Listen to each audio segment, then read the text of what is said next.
Dina Wong nalungkot, sayang ang first game, uulitin lang pala, PBL at PNDF hindi nagkaintindihan.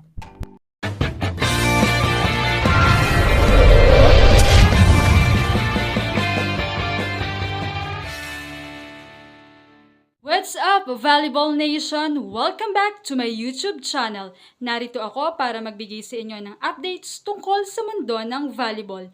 Pero bago yan, don't forget to subscribe and hit the notification bell para updated ka sa aking mga videos.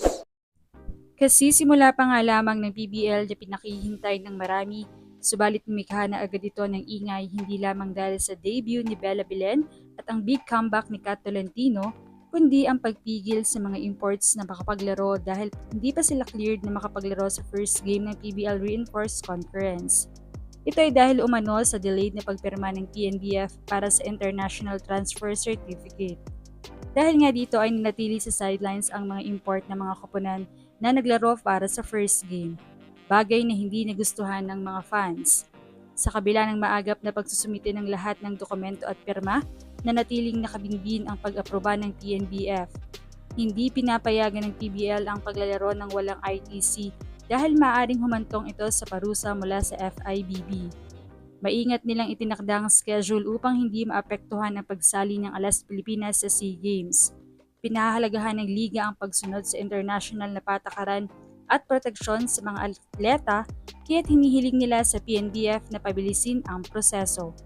Nanindigan ng PBL fans ang PBL sa patas na laro at integridad at nagpapasalamat sa patuloy na suporta ng mga tagahanga at stakeholder. Kaya naman dahil dito ay napagpasyahan na ulitin ng opening games na ginanap noong October 7 kung saan ay lalaro na ang mga imports nila.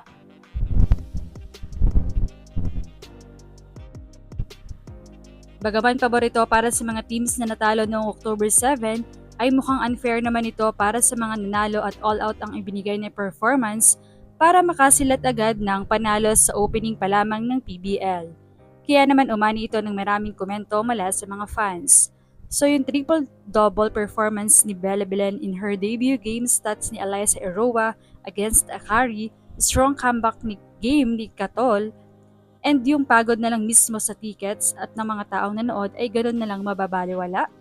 Awa na lang kahit may import na sila next game, kita na ng CMFT ang butas ng Capital One sa middle and knowing middles of CMFT and connection of Dina Wong, for sure busog sila sa Madi, Nunag and Picanya. Gusto ko sabihin na sayang yung kayod ni Bella pero at the same time this is chance for Capital One na ayus-ayusin nila ang buhay nila, Diyos ko. Ang saya diba? Laro na, nilaro pa. Pero kung nag-agree ang mga winning teams kahapon, edi go para mas malalang puksaan with imports since nasa reinforced conference na tayo. Makes sense, reinforced conference nga naman. Medyo sayang pa rin kasi nagpagod yung 4 teams dahil sa mali ng PNBF. This is on them. Kat just got back and you immediately dismiss her effort and everyone who played yesterday. You should have just rescheduled the game instead of pushing it. Thank you na lang talaga PBL. Fine, it's not PBL's fault for the imports, ultimately clearance, but they have all the power to not continue with the opening games last night. So unprofessional.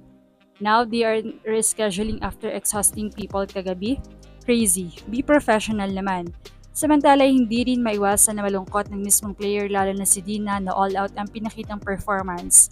Nag-react siya ng sad react sa post ng PBL na kung saan nagsasabing uulitin nga ang mga laban. Bagay na talaga namang nakakahinayang na sana'y inayos muna ng PBL bago sila nagpasimula ng laban. Kaya naman, anong masasabi niyo rito? Leave a comment below. Thank you for watching and don't forget to subscribe.